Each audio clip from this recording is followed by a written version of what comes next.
Hello students. तो देखिए, last lecture में हमने अपना नया चैप्टर स्टार्ट किया था, दैट इज़ लिक्विड सॉल्यूशंस। ठीक है, और उसके बारे में हमने बेसिक इंट्रोडक्शन लिया था, क्या क्या टर्म्स होती है, इवोपरेशन, वेपोराइजेशन, वेपर प्रेशर्स, उनके बारे में हमने बात की थी कि कैसे हम उनको मेजर करते हैं। ठीक है, इसके बाद हमने बात की थी कि जो आपका वेपर प्रेशर होता है किन किन चीज़ों के ऊपर डिपेंड नहीं करता है और किन किन चीज़ों के ऊपर डिपेंड करता है। ठीक है, तो हमने देखा था कि आपका वेपर प्रेशर शेप, साइज़ या फिर वॉल्यूम, इनके ऊपर डिपेंड नहीं करता है, पर ये डिपेंड करता है आपके किसके ऊपर, नेचर ऑफ गैस के ऊपर डिपेंड करता है। साथ ही किसके ऊपर भी डिपेंड करता है, टेम्परेचर के ऊपर डिपेंड करता है।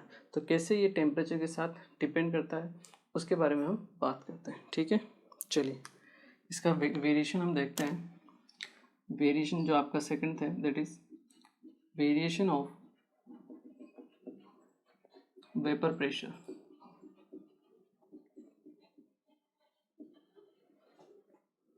of a liquid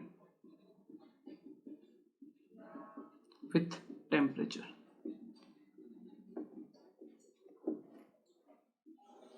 variation of vapour pressure of a liquid with temperature, temperature के साथ कैसे ये वेरिएबल होता है उसके बारे में हम बात करते हैं। ठीक है, देखिए अगर हम बात करें कोई भी, मान लो एक्स आपका कंपाउंड जो आपके लिक्विड फॉर्म में है, वो किस में कन्वर्ट हो रहा है, गैसियस फॉर्म में कन्वर्ट हो रहा है। ठीक है, और इसमें जो हीट का एक्सचेंज होता है या एंथैल्पी जो हम बोलते हैं, that is delta H vaporisation. ठीक है, लिक्विड किस में कन्वर्ट हो रहा है, आपके गैस में कन्वर्ट हो रहा है। ठीक है, अगर हम बात करें इनमें वॉल्यूम चेंज डेल्टा वी की, अगर हम बात करें eight same condition,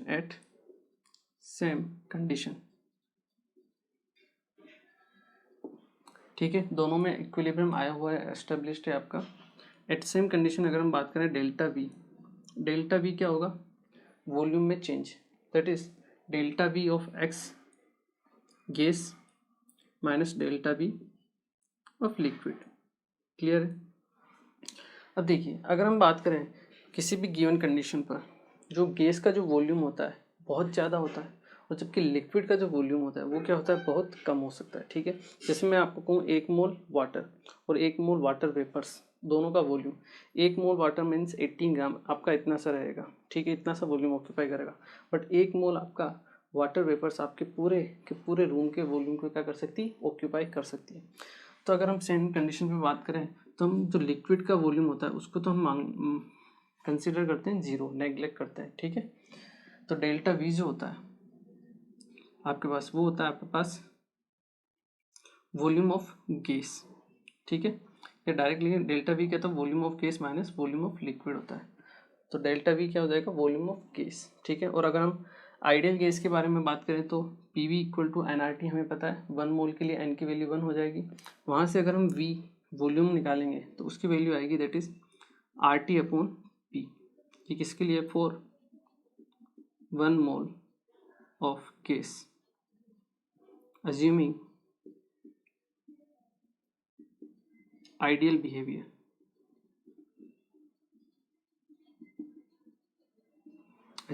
ideal gas के केस में हम क्या लिखते हैं, p b r t upon P.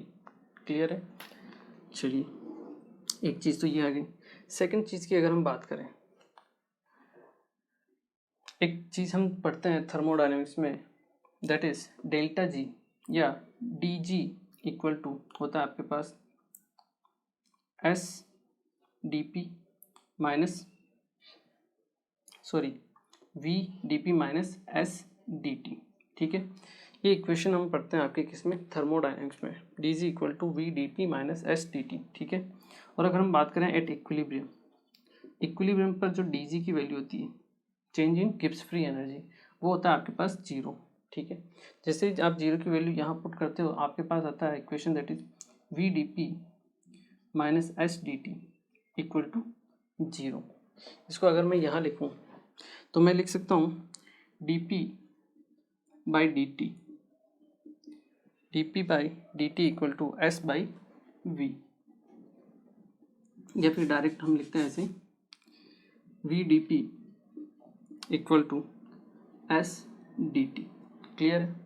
और अगर हम बात करें किसी भी रिएक्शन के लिए ठीक है, for a reaction, for a reaction किसी भी रिएक्शन के हम एंथैल्पी डिफाइन नहीं करते, हम क्या डिफाइन करते हैं, चेंज इन एंथैल्पी। ठीक है, तो हम एस की जगह क्या डिफाइन करेंगे, डेल्टा एस। सेम इसी तरह से वॉल्यूम वी की जगह हम क्या डिफाइन करेंगे, डेल्टा वी, वॉल्यूम में चेंज। ठीक है, तो जब हम वैल्यू पुट करेंगे आपके पास आएगा delta v D p equal to delta s D T. ठीक है, या फिर d P by D T it will be equal to delta s by delta v. ठीक है, क्लियर है। डेल्टा एस आपको पता होगा, डेल्टा एस हम क्या बोलते हैं, थर्मोडायनेमिक्स से हम कह सकते हैं that is delta H by T. Delta S enthalpy में आपका एंट्रोपी में change, that will be equal to delta H enthalpy में change divide by temperature T. ठीक है, तो यहाँ अगर हम वैल्यू पुट करें तो हमारे पास आएगा D P by D T it will be equal to delta H by T divide by delta V की जगह हम रखेंगे आपका R T by P, R T by P. तो यहाँ से आपके पास वैल्यू आती है D P by D T it will be equal to delta H into P हो जाएगा, या हम लिखेंगे P into delta H divide by R T into T, ये नीचे आएगा तो आर टी स्क्वायर हम लिख सकते हैं। ठीक है, इसको और अगर हम सिंप्लीफाई करें तो हम इसे लिख सकते हैं आगे डी पी, पी को नीचे ले लेते हैं, it will be equal to delta H upon R T square into D T. Clear है। नेक्स्ट हम क्या करेंगे, दोनों तरफ इंटीग्रेशन करेंगे। प्रेशर P1 से P2, टेम्परेचर T1 से T2। ठीक है, हम वेपर प्रेशर में क्या कर रहे हैं, चेंज मेजर कर रहे हैं, temperature change that is T1 and T2 के रेस्पेक्ट में। ठीक है, तो देखिए इसको एक बार आप यहाँ तक नोट कर लीजिए।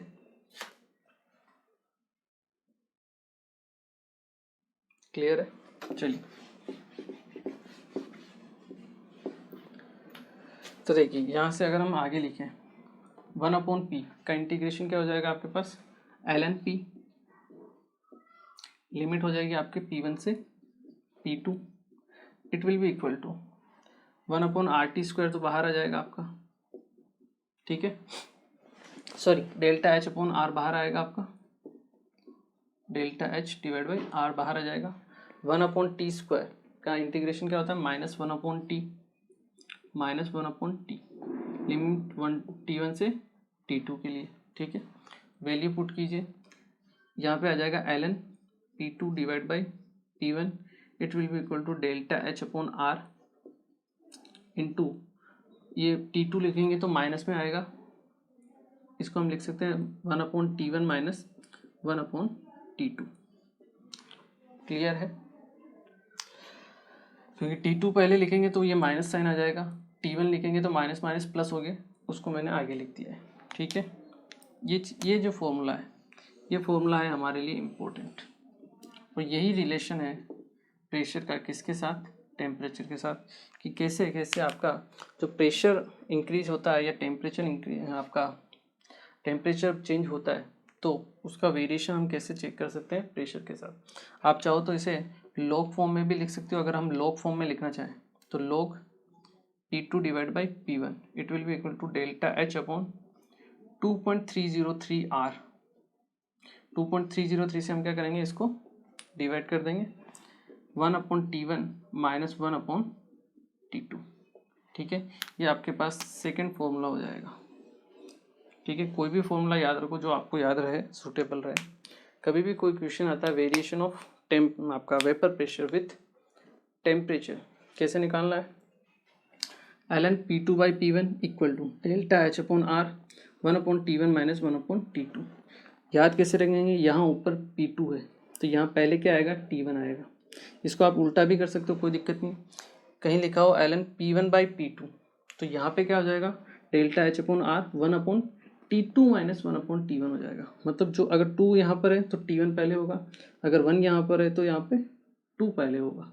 क्लियर, ये याद करने का तरीका है, और इसी तरीके से आपको क्या करना है, क्वेश्चंस को सॉल्व करना है। क्लियर है, चलिए इसको एक बार आप नोट कर लीजिए। फिर हम बात करते हैं बॉइलिंग पॉइंट के बारे में, ठीक है, कि बॉइलिंग पॉइंट क्या होता है। चलिए नेक्स्ट हम बात करते हैं आपके बॉइलिंग पॉइंट के बारे में, ठीक है। तो ये इंपॉर्टेंट है, रिलेशन ध्यान रखना है आपको, और डायरेक्ट ही ध्यान रखना है, ये डेरिवेशन के चक्कर में मत पड़ना, ठीक है ना। डायरेक्ट ध्यान रखना है, log P2 अपॉन P1 या फिर ln P2 अपॉन P1 equal to delta H by R 1 अपॉन T1 माइनस 1 अपॉन T2, ठीक है।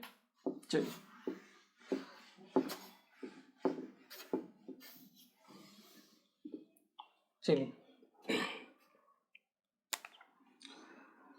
तो log P2 by P1 equal to क्या था आपके पास, delta H by R into log या फिर ln 1 अपॉन T1 माइनस 1 अपॉन T2, ठीक है। यहाँ से अगर आप देखो तो देखिए इसको ln लिखते हैं हम, ठीक है। जैसे जैसे T2 की वैल्यू अगर हम इंक्रीज करते हैं, मान लो आपका T2 क्या है, बड़ा है, ठीक है। T2 बड़ा है मतलब 1 अपॉन T2 क्या होगा, छोटा होगा, मतलब नेगेटिव वैल्यू कम है, वो पॉजिटिव वैल्यू ज़्यादा है, मतलब ये जो वैल्यू आपके पास आएगी ये क्या आएगी, पॉजिटिव आएगी। कब, T2 अगर बड़ा हो किससे, T1 से, ठीक है। मान लो इनिशियल टेम्परेचर है T1, आपने टेम्परेचर इंक्रीज किया T2 टेम्परेचर ज़्यादा है तो 1 अपॉन T2 की वैल्यू कम होगी, इससे नेगेटिव वैल्यू कम है, पॉजिटिव वैल्यू ज़्यादा है, मतलब ये ओवरऑल वैल्यू क्या होगी, पॉजिटिव होगी। ये पॉजिटिव, इसका मतलब log P2 बाई P1 की वैल्यू पॉजिटिव आएगी, इसका मतलब हम कह सकते हैं कि P2 की वैल्यू ज़्यादा आएगी किससे, P1 से। तो कहने का मतलब ये है कि जैसे जैसे आप टेम्परेचर इंक्रीज करते हो आपका वेपर प्रेशर भी इंक्रीज होता है। तो ये स्टेटमेंट नोट कर लेना आप, बस केवल इसको नोट करने की ज़रूरत नहीं है। As temperature increases the vapor pressure is also increases। जैसे जैसे टेम्परेचर इंक्रीज होता है आपका वेपर प्रेशर भी क्या होता है, इंक्रीज होता है। क्लियर है। चलिए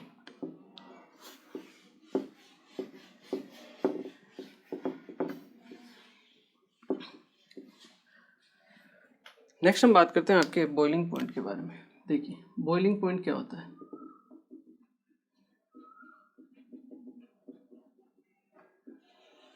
तो देखिए बॉइलिंग पॉइंट वैसे 9th-10th क्लास में हम ये पढ़ते हैं कि बॉइलिंग पॉइंट वो टेम्परेचर होता है जहाँ पर कोई भी लिक्विड बॉयल होता है, ठीक है, उसे हम बोलते हैं नॉर्मल बॉइलिंग पॉइंट, ठीक है। वो तो डेफिनेशन है, छोटी क्लास के लिए सही है, करेक्ट है, कोई दिक्कत वाली बात नहीं।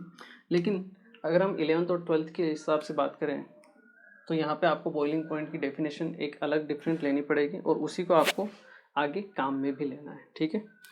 तो बॉइलिंग पॉइंट हम उस टेम्परेचर को बोलते हैं, मान लो हमारे पास क्या है, हमने एक कंटेनर लिया, ठीक है, उसमें हमने क्या किया, कुछ लिक्विड फिल किया, ठीक है। इसमें हम क्या करते हैं, मान लो क्लोज कंटेनर हमने लिया, ठीक है, लिक्विड फिल किया, वोलेटाइल होगा, इसकी कुछ ना कुछ आपके वेपर्स फॉर्म होगी, ठीक है। मान लो यहाँ पर P एक्सटर्नल, जो बाहर का एक्सटर्नल प्रेशर है वो है आपका 2 atm, कितना है, 2 atm, ठीक है। और यहाँ पे आपका एक्सटर्न जो वेपर प्रेशर है वो है आपका 0.5 atm, ठीक है। तो देखिए वेपर प्रेशर, या अगर हम बात करें बॉइलिंग पॉइंट को, तो बॉइलिंग पॉइंट वो टेम्परेचर या फिर वो टेम्परेचर होता है जहाँ पर जो वेपर का प्रेशर होता है वो किसके इक्वल होता है, एक्सटर्नल प्रेशर के इक्वल होता है, ठीक है। मान लो ये किसी टेम्परेचर आपके T1 पर, ये T1 टेम्परेचर पर आपका वेपर प्रेशर है 0.5 atm, जबकि बाहर का आपका एक्सटर्नल प्रेशर है कितना, 2 atm। तो ये जो T1 टेम्परेचर होगा ये इसका बॉइलिंग पॉइंट नहीं होगा, ठीक है। मान लो हमने इंक्रीज़ किया, मान लो T1 है 25 डिग्री सेल्सियस, ठीक है, हमने T1 को इंक्रीज़ किया और हमने पहुंचा दिया इसको 45 डिग्री सेल्सियस T2 पर, और यहाँ से जो वेपर प्रेशर है वो इंक्रीज हो गया कहाँ पर, 2 atm पर। अब वेपर का जो प्रेशर हो गया है, क्योंकि हमने अभी पढ़ा है कि जैसे जैसे हम टेम्परेचर बढ़ाएंगे वेपर प्रेशर इंक्रीज होगा, वेपर प्रेशर इंक्रीज होकर 2 atm हो गया, और अब वेपर प्रेशर किसके बराबर है, एक्सटर्नल प्रेशर के बराबर है। तो ये जो टेम्परेचर आएगा आपका, इसे ही हम क्या बोलते हैं, इस लिक्विड का बॉइलिंग पॉइंट। तो डेफिनेशन को आपको रटना नहीं है, समझना है कि बॉइलिंग पॉइंट आपका वो टेम्परेचर होता है जहाँ पर वेपर का जो प्रेशर होता है किसी भी लिक्विड के लिए वो उसके एक्सटर्नल प्रेशर के क्या हो जाए, इक्वल हो जाता है, उसे हम बोलते हैं उसका वेपर प्रेशर। ठीक है, तो डेफिनेशन आपको ध्यान रखनी है। डायग्राम चाहो तो आप बना सकते हो, केवल ये समझाने के लिए था। क्लियर है? तो देखिए, अगर हम बात करते हैं बॉइलिंग पॉइंट की डेफिनेशन जो है वो क्या है, it is the temperature, it is the temperature at which the vapor pressure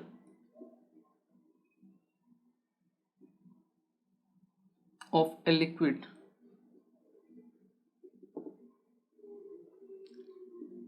is equal to the external pressure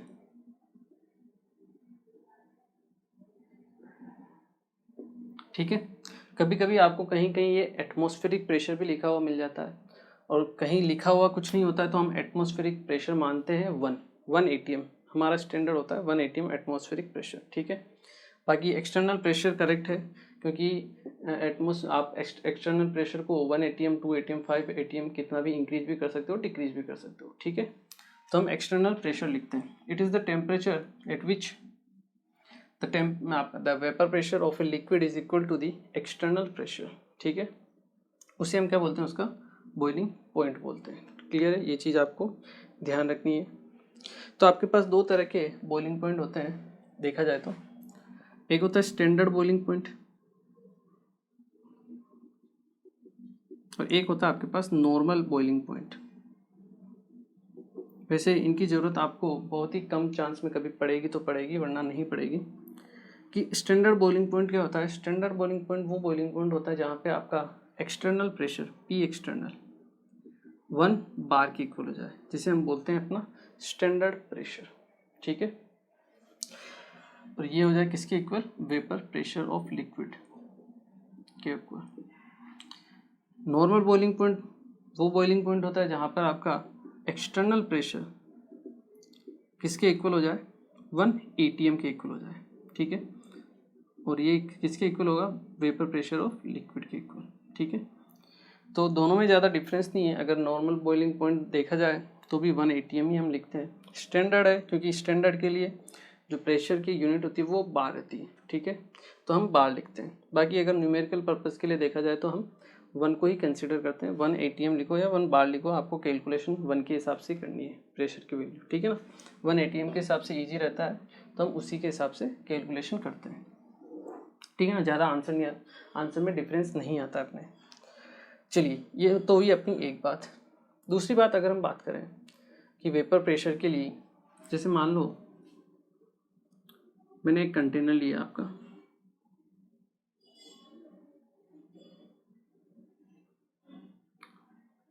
ये एक और कंटेनर लिया।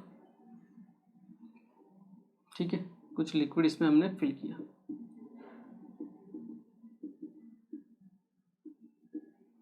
इसको मान लो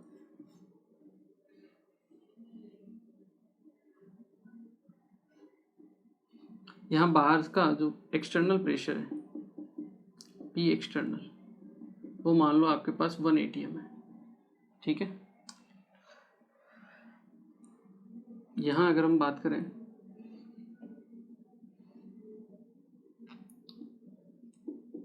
ये पिस्टन आपने लगाया हुआ है, यहाँ पी एक्सटर्नल है आपके पास 5 एटीएम। ठीक है, चलिए किसी भी टेम्परेचर T1 पर अगर हम बात करते हैं, ये वेपर आपका लिक्विड है, इसकी कुछ ना कुछ क्या होगी, वेपर्स होगी और उनका कुछ ना कुछ वेपर प्रेशर होगा। और मान लो ये वेपर प्रेशर है आपका 1 एटीएम, कितना है 1 एटीएम। अगर वेपर प्रेशर 1 एटीएम है और एक्सटर्नल प्रेशर भी 1 एटीएम है, तो ये जो टेम्परेचर होगा ये क्या होगा, इसका बॉइलिंग पॉइंट। करेक्ट है, ठीक है। अब हमने एक्सटर्नल प्रेशर कर दिया 5 एटीएम, इसके अंदर आपका वही वेपर वाटर वेपर्स हैं जिनका प्रेशर है 1 एटीएम अभी भी। तो क्या ये जो टेम्परेचर होगा इस बार बॉइलिंग पॉइंट, T1 टेम्परेचर, क्या ये अब इसका बॉइलिंग पॉइंट कहलाएगा इस कंडीशन में, सेकंड वाली कंडीशन में? नहीं कहलाएगा। क्यों? क्योंकि इस कंडीशन पर आपका जो वेपर प्रेशर है वो एक्सटर्नल प्रेशर के बराबर नहीं है। तो हमें क्या करना पड़ेगा? टेम्परेचर बढ़ाना पड़ेगा। हमने टेम्परेचर बढ़ा के T1 से किया T2, उससे क्या होगा? वेपर प्रेशर इंक्रीज हुआ। वेपर प्रेशर इंक्रीज होकर P1 से पहुंच गया आपका कहाँ पर? P5 ATM के ऊपर। 5 ATM पहुंच गया। इस कंडीशन पर आपका वेपर प्रेशर और एक्सटर्नल प्रेशर दोनों क्या हो गए? इक्वल हो गए। तो ये जो T2 टेम्परेचर है ये क्या कहलाएगा? इसका बॉइलिंग पॉइंट। क्लियर है? इसका कहने का मतलब ये है कि अगर आपके पास एक्सटर्नल प्रेशर इंक्रीज होता है तो सेम तरीके से आपका जो बॉइलिंग पॉइंट है वो भी क्या होगा? इंक्रीज होगा। क्योंकि पहले T1 बॉइलिंग पॉइंट था, उसके बाद बढ़ा के आपने उसको कहाँ किया? T2 पर, मतलब T2 ज़्यादा है। तो अगर एक्सटर्नल प्रेशर आप बढ़ाओगे तो आपको बॉइलिंग पॉइंट भी क्या होगा? आपका बढ़ जाएगा। क्लियर है? ये चीज़ है जो पॉइंट है, ध्यान रखना है आपको। On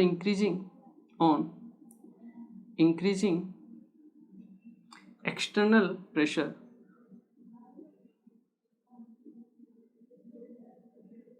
on increasing external pressure, the boiling point of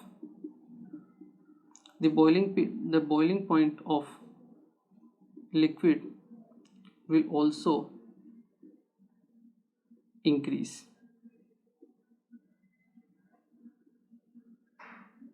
ठीक है? जैसे जैसे आप एक्सटर्नल प्रेशर बढ़ाते जाओगे, ठीक है, वैसे ही आपका बॉइलिंग पॉइंट भी क्या होगा? बढ़ेगा। ठीक है? ये इंपॉर्टेंट चीज़ है जो आपको ध्यान रखनी है। क्लियर है? चलिए इसे एक बार आप नोट कर लीजिए, फिर हम आगे की बात करते हैं। चलिए नेक्स्ट हम बात करते हैं इसी से रिलेटेड।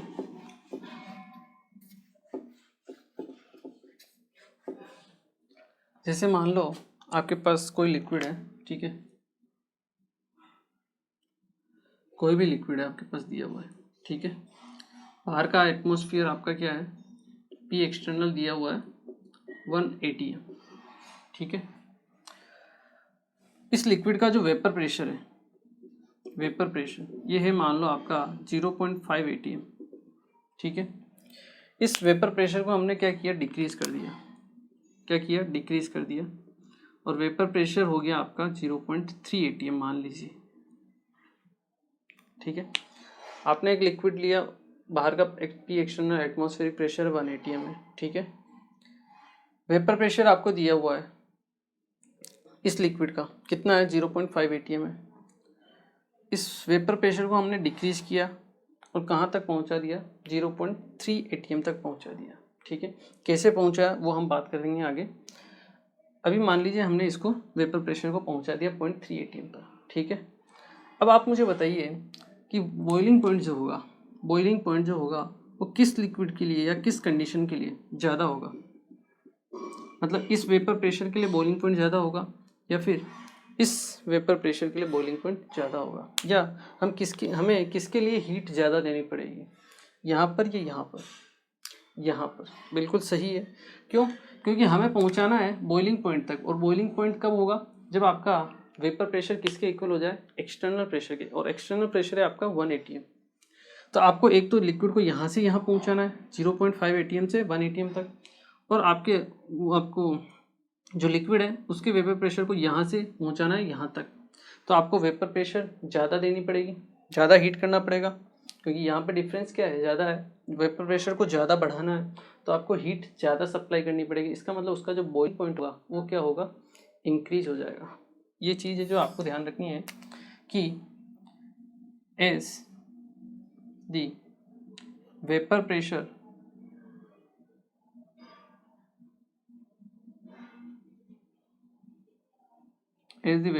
of liquid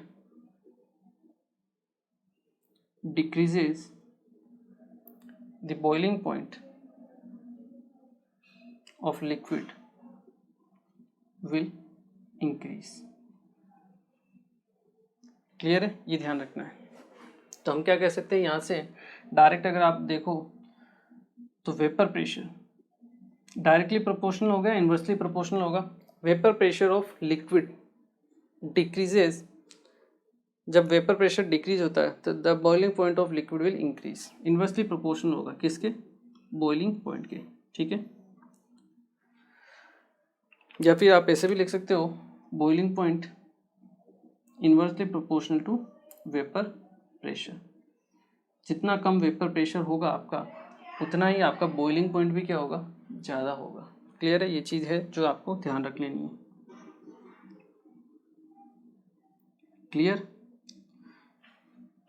तो देखिए अब हम बात करते हैं कि हम वेपर प्रेशर को डिक्रीज कैसे करते हैं, उसके बारे में भी हम बात कर लेते हैं एक बार।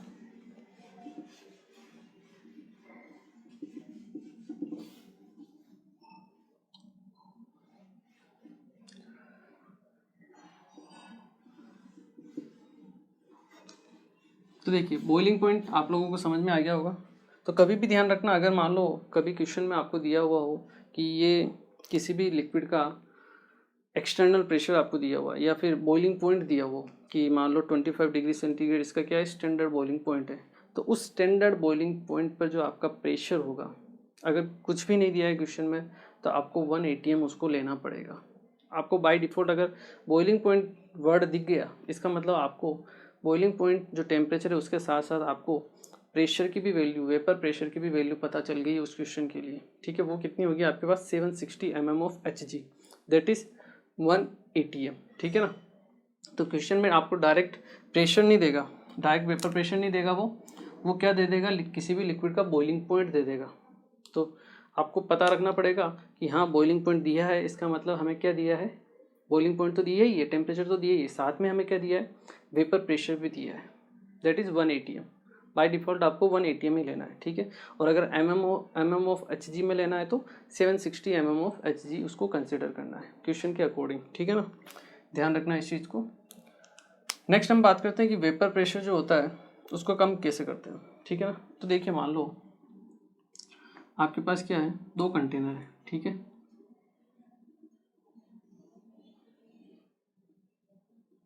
एक ये कंटेनर हो गया आपके पास, एक दूसरा ये कंटेनर है, ठीक है। दोनों में हमने क्या किया है, लिक्विड को फिल किया हुआ।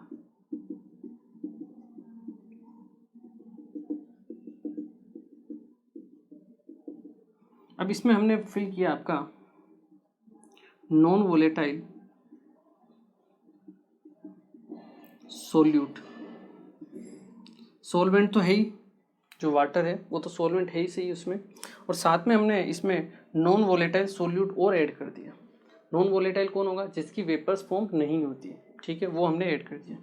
और ये है आपका प्योर सोलवेंट, प्योर सोलवेंट जिसमें आपका कोई भी सोल्यूट प्रेजेंट नहीं है, ठीक है। चलिए अब देखिए, जैसा हमने बात की थी वेपर प्रेशर, वेपर प्रेशर के केस में क्या होता क्या है, यहाँ से जो इसकी वेपर्स फॉर्म होती है, जो सोलवेंट होगा उसकी वेपर्स फॉर्म होगी, यहाँ पे आपके चारों तरफ रहेगी, ठीक है। इसकी भी वेपर्स फॉर्म होगी जो आपके यहाँ पर एटमॉस्फेयर में रहेगी। क्लियर है। यहाँ पर तो है आपके पास प्योर सोलवेंट, मतलब यहाँ पर इसकी सरफेस पर भी क्या रहेंगे आपके पास, प्योर सोलवेंट के एटम्स प्रेजेंट रहेंगे, ठीक है। लेकिन यहाँ पर क्या प्रेजेंट है आपके पास, सोलवेंट के साथ साथ सोल्यूट भी प्रेजेंट है, ठीक है। इसका मतलब सरफेस पर आपके पास सोलवेंट के तो रहेंगे, साथ ही साथ कुछ ना कुछ अमाउंट में आपका जो सोल्यूट है उसके पार्टिकल भी क्या होंगे, प्रेजेंट होंगे, सही है ना। अब देखिए वेपर प्रेशर, वेपर प्रेशर क्या होता है जो आपके सोलवेंट के मॉलिक्यूल्स होते हैं वो आपस में कोलाइड करते हैं, वेपर्स फॉर्म होती है, क्योंकि उनका नेचर क्या होता है, वोलेटाइल होता है। वेपर फॉर्म होती है, वो एटमॉस्फेयर में जाती है, ठीक है। वो सरफेस के ऊपर क्या लगाती है, प्रेशर लगाती है, ठीक है। अब यहाँ पर कुछ ना कुछ अमाउंट में आपका क्या प्रेजेंट है, नॉन वोलेटाइल सोल्यूट प्रेजेंट है। अब इनकी तो कोई वेपर्स फॉर्म होने वाली है नहीं, ठीक है। पहले मान लो यहाँ अगर हम देखें तो 4 4 10 आपके पास मॉलिक्यूल है सरफेस पर। यहाँ अगर हम देखें तो 3 3 6 9 टोटल है, जिसमें से 3 तो आपके क्या हो गए, सोल्यूट के हो गए। तो बच्चे कितने आपके पास, 6 ही बच्चे सोलवेंट के लिए। वही वोलेटाइल है, वही क्या बनाएंगे, वेपर बनाएंगे, और वही क्या करेंगे, प्रेशर एक्सर्ट करेंगे। अब एक जगह आपको आपके 10 मॉलिक्यूल प्रेशर एक्सर्ट कर रहे हैं, और एक जगह आपके केवल 6 मॉलिक्यूल क्या कर रहे हैं, प्रेशर एक्सर्ट कर रहे हैं। अब आप बताइए वेपर प्रेशर किस केस में ज़्यादा होगा, इसी केस में ज़्यादा होगा, और इस केस में क्या हो जाएगा, वेपर प्रेशर कम हो जाएगा। तो अगर आपको वेपर प्रेशर को कम करना है तो उसका कम करने का तरीका क्या होता है, आप अपने प्योर सॉल्वेंट के अंदर क्या ऐड कर दो, नॉन वोलेटाइल सोल्यूट का ऐड कर दो, ठीक है, जिसको हम कभी कभी इम्प्योरिटीज़ का नाम भी दे देते हैं, बाकी नॉन वोलेटाइल सोल्यूट ही बोला जाता है। उससे क्या होगा, उससे ये जो आपके नॉन वोलेटाइल सोल्यूट के पार्टिकल्स होंगे वो क्या कर लेंगे, सरफेस जो है उसकी जगह को ऑक्यूपाई कर लेंगे, स्पेस को ऑक्यूपाई कर लेंगे, और उनकी वेपर्स फॉर्म होगी नहीं, और जो आपके वेपर्स फॉर्म करने वाले नंबर्स हैं सॉल्वेंट के, उनका नंबर्स क्या हो जाएगा, कम हो जाएगा, तो आपका वेपर प्रेशर क्या हो जाएगा, कम हो जाएगा, ठीक है। तो ये चीज़ें जो आपको ध्यान रखनी है कि बाय एडिंग नॉन वोलेटाइल, या फिर हम ऐसा भी कह सकते हैं कि ए प्योर सॉल्वेंट, ए प्योर सॉल्वेंट, या फिर ए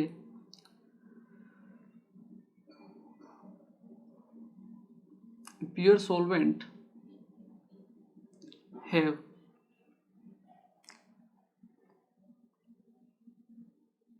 more vapor pressure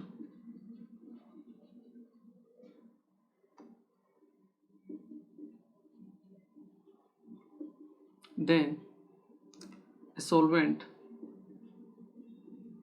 in which non-volatile solute is present, ठीक है। A pure solvent has more vapor pressure than a solvent in which non-volatile solute is present। तो इसका वेपर प्रेशर क्या होगा, ज़्यादा होगा, और इसका वेपर प्रेशर क्या होगा, कम होगा, ध्यान रखना है, ठीक है। और अगर वेपर प्रेशर कम होगा तो इसका बॉइलिंग पॉइंट क्या होगा, ज़्यादा होगा डेफिनेटली, और अगर प्योर सॉल्वेंट है उसका क्या है, वेपर प्रेशर ज़्यादा है, वेपर प्रेशर ज़्यादा है तो बॉइलिंग पॉइंट क्या होगा, इसका कम होगा, ठीक है। सो ए प्योर सॉल्वेंट है more vapour pressure than a solvent in which non volatile solute is present, and due to this the boiling point of pure solvent will be more, ठीक है। वेपर प्रेशर ज़्यादा होगा तो सॉरी बॉइलिंग पॉइंट क्या हो जाएगा, will be less, कम हो जाएगा, इसका बॉइलिंग पॉइंट लेस होगा, इसका बॉइलिंग पॉइंट क्या होगा, ज़्यादा होगा, ठीक है। बिकॉज आगे लिख सकते हो, because in the solution in which non-volatile solute is present,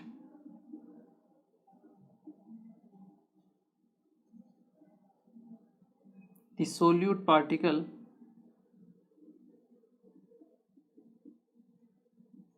occupy the surface area and due to this the solvent particle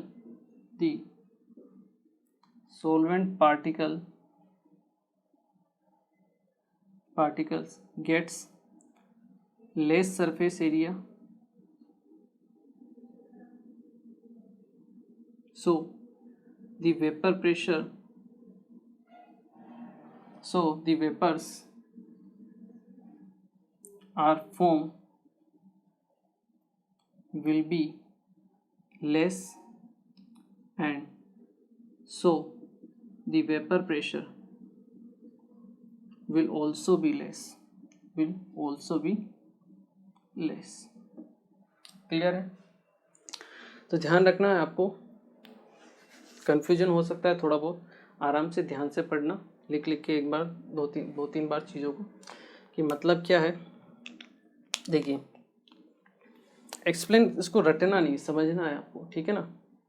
समझना कैसे है, देखिए कभी भी मान लो वेपर प्रेशर और बॉइलिंग पॉइंट में कंपैरिजन आ जाए तो ऐसे बना लो और चेक कर लो कि जैसे आपका वेपर प्रेशर कम होगा, आपको बॉइलिंग पॉइंट तक लाने के लिए वेपर प्रेशर को क्या करना पड़ेगा, ज़्यादा इंक्रीज करना पड़ेगा। अगर ज़्यादा इंक्रीज करना पड़ेगा तो सीधी सी बात है, आपका जो टेम्परेचर है बॉइलिंग पॉइंट है वो क्या होगा, ज़्यादा होगा। ज़्यादा आपको हीट सप्लाई करनी पड़ेगी, जितना कम क्या होगा आपका वेपर प्रेशर होगा।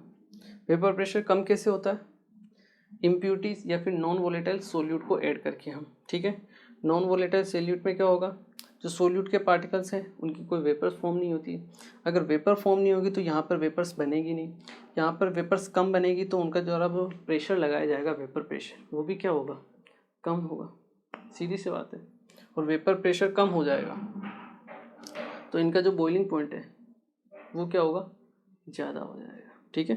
क्योंकि वेपर प्रेशर कम होगा तो बॉइलिंग पॉइंट ज़्यादा होगा, आपको हीट ज़्यादा देनी पड़ेगी, ठीक है। क्योंकि हमने पढ़ा था कि वेपर प्रेशर और हीट उनमें क्या होता है, टेम्परेचर में इन्वर्स रिलेशन होता है। तो अगर आप टेम्परेचर बढ़ाओगे तो वेपर प्रेशर कम हो जाएगा, ठीक है ना। इस तरीके से आपको ध्यान रखना है। क्लियर है।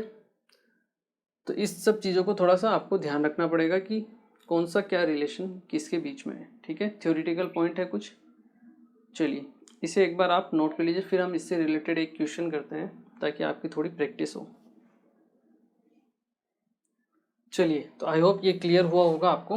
हो सकता है थोड़ा सा कंफ्यूजन हो, तो इसको मैं एक बार वापस से आपको शॉर्ट फॉर्म में बताता हूँ। देखिए कि जो आपका वेपर प्रेशर है डायरेक्टली प्रोपोर्शनल है टेम्परेचर के। डायरेक्टली प्रोपोर्शनल होता नहीं है, उसका वो एक्सपोनेंशियल में होता है, ठीक है ना, रिलेशन। लेकिन मैं समझाने के लिए आपको बता रहा हूँ कि जैसे जैसे आप टेम्परेचर इंक्रीज करोगे आपका वेपर प्रेशर भी क्या होगा, इंक्रीज होगा, ठीक है।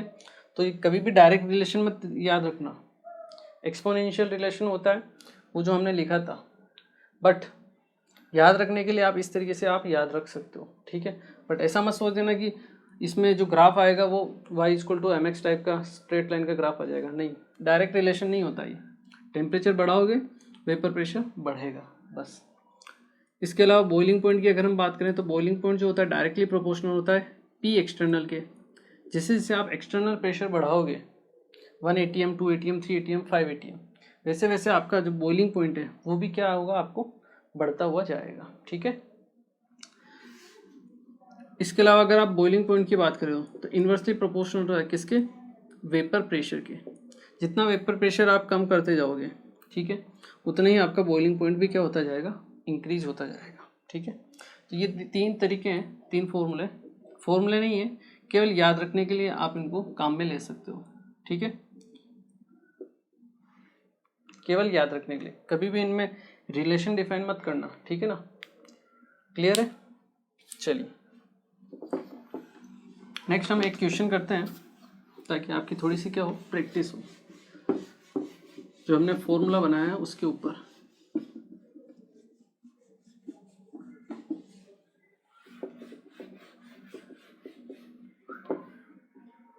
चलिए आपको एक क्वेश्चन दिया हुआ है,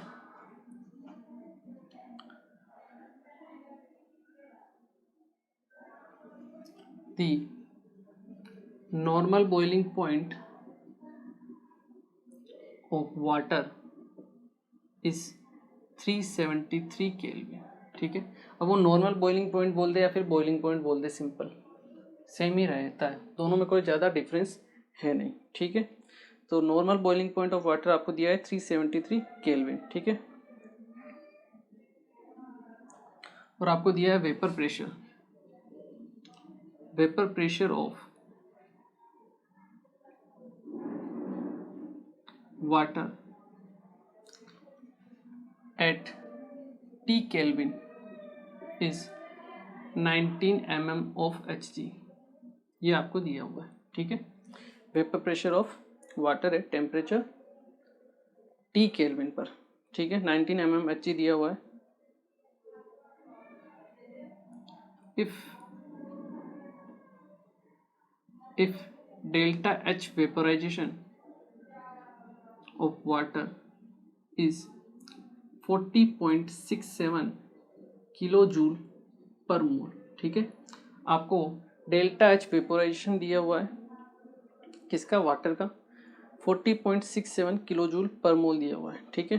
तो आपको डिफाइन करना है temperature T2, then find temperature T की वैल्यू आपको फाइंड करनी है, ठीक है। और यहाँ आपको दिया हुआ है R की वैल्यू जो आपको यूज़ करनी है, दैट इज 8.314 किलो जूल, आपको joule kelvin inverse mole inverse, ठीक है। 8.314 काम में लेनी है। तो देखिए अगर इस टाइप का क्वेश्चन आ जाए, ठीक है, तो आपको कैसे करना है, हमने फॉर्मूला पढ़ा हुआ है log P2 divide by P1 it will be equal to delta H upon R, या फिर डेल्टा एच अपॉन, क्योंकि log लिया हुआ है तो 2.303 आर इंटू 1 अपॉन T1 माइनस 1 अपॉन T2। क्लियर है।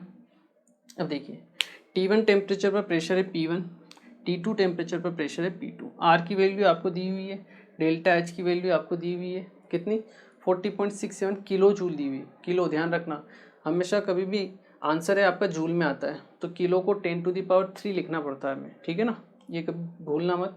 आप डायरेक्ट 40 लिख के कैलकुलेट करने लगोगे तो आपका आंसर रॉन्ग आएगा। ये दिया हुआ है, ये दिया हुआ है। Normal boiling point of water is 373 kelvin. मान लो T1 है, आपको 373 दिया हुआ है, ठीक है। तो नॉर्मल आपका बॉइलिंग पॉइंट है, उस पर जो प्रेशर होता है कितना होता है, मैंने आपको बताया था 1 ATM। अगर क्वेश्चन में नहीं दिया है तो आपको क्या लेना है, 1 ATM लेना है। और ATM हम यहाँ काम में नहीं लेंगे, यहाँ क्योंकि हमें mm में काम में दिया हुआ है प्रेशर, तो हम लेंगे 760 mm ऑफ Hg, ठीक है। P2 आपको दिया है 19 mm ऑफ Hg, और T2 मतलब T की वैल्यू आपको फाइंड आउट करनी है, ठीक है। चलिए एक बार इसको नोट कीजिए और ट्राई करने की कोशिश कीजिए, फिर मैं आपको बताता हूँ। चलिए तो देखिए अगर हम बात करें अब इसमें कुछ बचा नहीं है, थोड़ी सी कैलकुलेशन है, लेंदी कैलकुलेशन है, आपको KLC को यूज़ करना पड़ेगा, ठीक है। KLC को यूज़ करके आप आंसर निकाल सकते हो। तो log P2 हमारे पास आ गया 19 डिवाइड बाई 760, ठीक है। It will be equal to delta H कितना है 40.67 इंटू 1000, किलो को हमने कन्वर्ट किया जूल में, ठीक है, डिवाइड बाई 2.303 इंटू आर की वैल्यू हो गई 8.314 इंटू 1 अपॉन T1 कितना दिया हुआ है 373 माइनस 1 अपॉन T2, दैट इज अपने को फाइंड आउट करना है। क्लियर है, ये वैल्यू आपको दी हुई है। क्लियर है। चलिए इसको एक बार आप पॉज करके नोट करके ट्राई कीजिए, मुझे बताइए आंसर कितना आना चाहिए। इसको अगर हम सोल्व करेंगे तो चलिए मैं आपको डायरेक्ट आंसर लिखता हूँ, ठीक है। टी की वैल्यू आएगी अराउंड 291.4 केल्विन के आसपास, ठीक है। तो आपका जो टेम्परेचर टी आएगा दैट इज़ 291.4 केल्विन, ठीक है। आप इसे सोल्व कर लीजिएगा। ऐसे क्वेश्चन हो सकता है लेंदी लगे आपको क्वेश्चंस कैलकुलेशन के हिसाब से, बट जब एग्जाम में क्वेश्चन आते हैं तो वो इजी कैलकुलेशन कर दी जाती है ताकि आप आंसर निकाल सको, ठीक है ना। चलिए इसे एक बार आप नोट कर लीजिए। ओके, तो देखिए आज के लेक्चर में हमने बेसिकली बात की एक तो रिलेशन ही देखा हमने वेपर प्रेशर का टेम्परेचर के साथ। जैसे जैसे आपका टेम्परेचर इंक्रीज होता है वेपर प्रेशर भी क्या होता जाता है, इंक्रीज होता जाता है, ठीक है। उसके बाद हमने वेपर प्रेशर का रिलेशन बॉइलिंग पॉइंट के साथ भी देखा, ठीक है। अगर आपका एक्सटर्नल प्रेशर आपका हाई है तो आपका जो बॉइलिंग पॉइंट है वो भी क्या होगा, हाई होगा, ठीक है। और अगर आपका वेपर प्रेशर जितना कम होता जाएगा उतना ही आपका बॉइलिंग पॉइंट क्या होता जाएगा, इंक्रीज होता जाएगा, ठीक है। तो ये 3 रिलेशन जो मैंने आपको लिखाए थे वो इम्पोर्टेंट है, ध्यान रखना है, ठीक है। कन्फ्यूजन उसमें नहीं होना चाहिए, 1-2 बार लिख के प्रैक्टिस करके समझ के उसको याद कर लेना आप, ठीक है। चलिए तो आज के लेक्चर को हम यहीं फिनिश करते हैं और नेक्स्ट लेक्चर में हम वेपर प्रेशर से ही रिलेटेड कुछ और चीज़ों के बारे में बात करेंगे, ठीक है। तो मिलते हैं फिर next lecture. Thank you very much.